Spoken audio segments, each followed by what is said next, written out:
Hello and welcome to part 3 of lesson number 8 in Unit 2B Quadratic Functions, Forms and Transformations in our grade 11 University College math class. This is converting from standard form to vertex form or completing the square.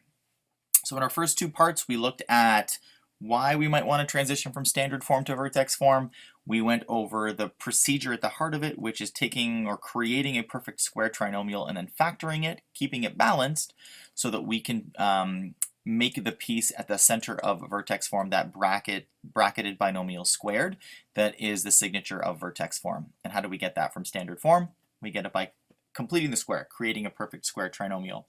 So we did a little prep work, we did an example. In the last lesson we did two more examples, one that dealt with an a value of 1 right out of the gate, which again was very much like the first example we did, but we also did another one where we had a coefficient out front of our squared value that we needed to common factor out, and then how to, what things we have to do to make the procedure work given that we've factored something out. So that was the first two parts. Now we're going to look at if you don't have to complete the square. And being totally honest, it doesn't really matter to me how you get from standard form to vertex form when you're graphing. You will be asked on your assessment to complete the square in both an easy and a challenging version of it. So it's not the kind of thing you can escape, but when push comes to shove and you're just doing the graphing piece and you want to get from standard form over to vertex form, you can use this cheat, like using this formula. Now I used this formula in the first lesson of this half of Unit 2, and it's this right here. So given standard form, f at x equals ax squared plus bx plus c, you can actually find the vertex by using this little formula right here, by taking the negative b value and dividing it by the 2a value, again the a, b, c values provided for you in your specific standard form equation, and then you find the k value, the y component of the vertex, by taking the function and substituting in the x value you found using the little cheat formula. So it sounds complicated. Let's do an example and see how it goes. Now these examples are probably the type where completing the squares may be just a bit of a pain, so using the cheat is really helpful. So first example, y equals 1/2 x squared plus 4x. So what's our a value going to be? A value will be the coefficient in front of the squared term, so it's a half. The b value will be equal to 4, which is on the linear term, and the c value isn't there, so that'll be equal to 0. So let's start by jumping right in with the h value. So the h value we'll calculate by taking negative b and putting it over to a. Now negative b in this case will be negative 4, and 2 times a half, which is our a value. So negative 4 is our numerator. 2 times a half is just 1. So we have an h value of negative 4. So we find this by then saying that our function with an input value of negative 4 is going to give us the y component of the vertex. So we have 1/2, and then we're going to do negative 4 squared plus 4 times negative 4. BEDMAS says we got to do the squared first, so that'll be 1/2 times 16 plus 4 times minus 4. Now we have 1/2. Again, that 16 could be written as 16 over 1, so 1/2 times 16 is going to give us 8. And that's going to be plus 4 times minus 4, which is minus 16. That gives us negative 8 as our f at negative 4. So that means that our vertex is, our h value is negative 4, our k value is negative 8. So let's pop that into an equation. Remember that y equals a x minus h all squared plus k is the bare bones version of a vertex form. Now we know the a value from up above here was 1/2, so we're going to want to pop that in. So y equals 1/2 x minus negative 4, so x plus 4 all squared minus 8. So this is a method for getting it. From here we know already our vertex. We know that our plot pattern of 1, 4, 9 will be amplified by our a value,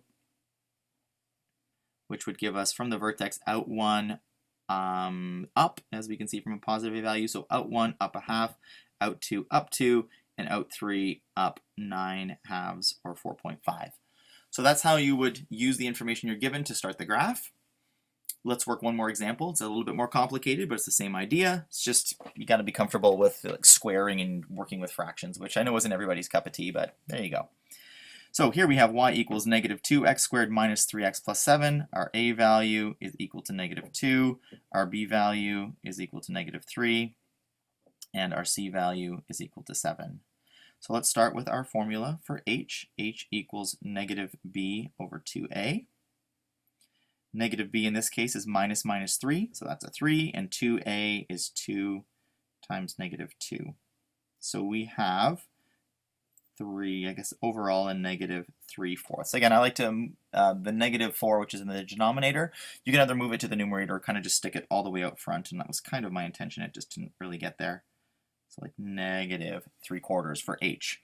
Now in order for us to find the k value, we need to do f at negative 3/4. So that will be negative 2 times negative 3/4 all squared minus 3 times negative 3/4 plus 7. So again, not pretty, but we can get this.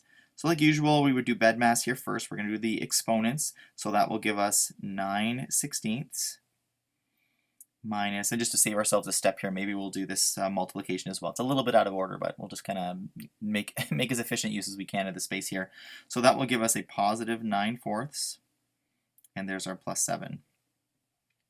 So this is a negative 2 over 1, if you recall. So that will give us, if we'd like to do a little bit of reducing first, if we divide both numerator and denominator by 2, doesn't really look like a numerator, but there you go. Divide by 2, that's going to give us negative 1, and that's going to give us 8. So if we have now negative 1 times 9, that's negative 9. Oh, that's not the right blue. Let's fix that right now. So we have a negative 1 times 9, that's a negative 9, and we have 1 times 8. So we have 8 plus 9/4 plus 7 over 1. I'm going to just cheat ahead a little bit. So from here, we want to get ourselves a common denominator. The common denominator is going to be 8. So I'm going to multiply my numerator and denominator in this one by 2. And I'm going to multiply my numerator and denominator in this one by 8. So there we go. Whoop, that's not the right blue. So here we have, and let's just do a simple sort of a clearing up step here. So we've got negative 9/8 plus, that's going to give us 18/8 plus 56/8. Yikes, that's not very pretty.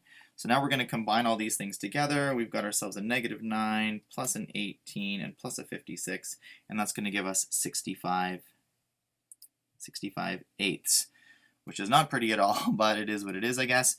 So here, if we take our vertex, then would be, I guess we'll write it over here. So we have our vertex is going to be negative 3/4 and 65/8. If we're going to write this in vertex form, we have y equals, as you recall from up at the top here, our a value is negative 2.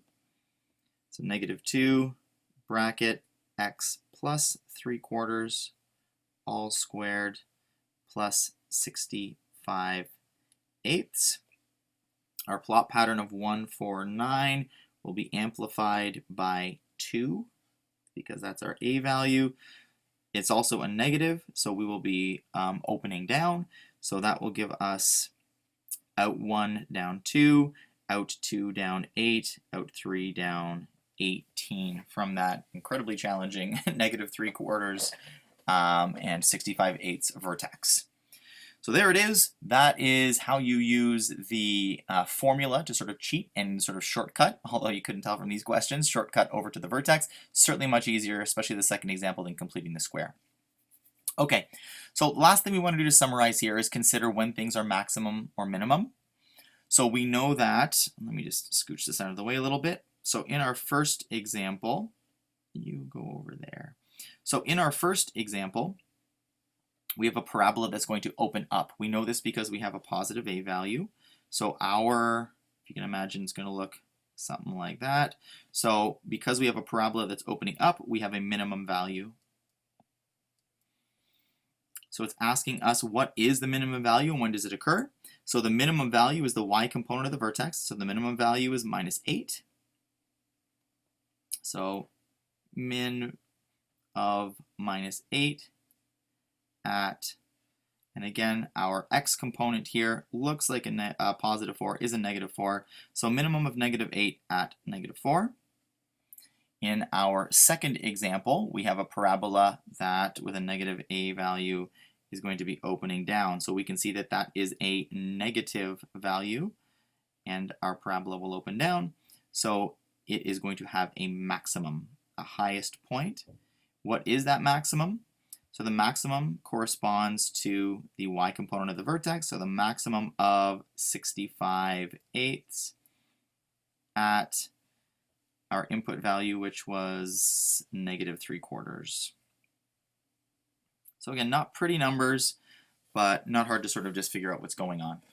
So this is completing the square, an alternate version to get to vertex form without completing the square, and just a little bit of a review of max and min and what it is and when it happens based on the information provided in the vertex.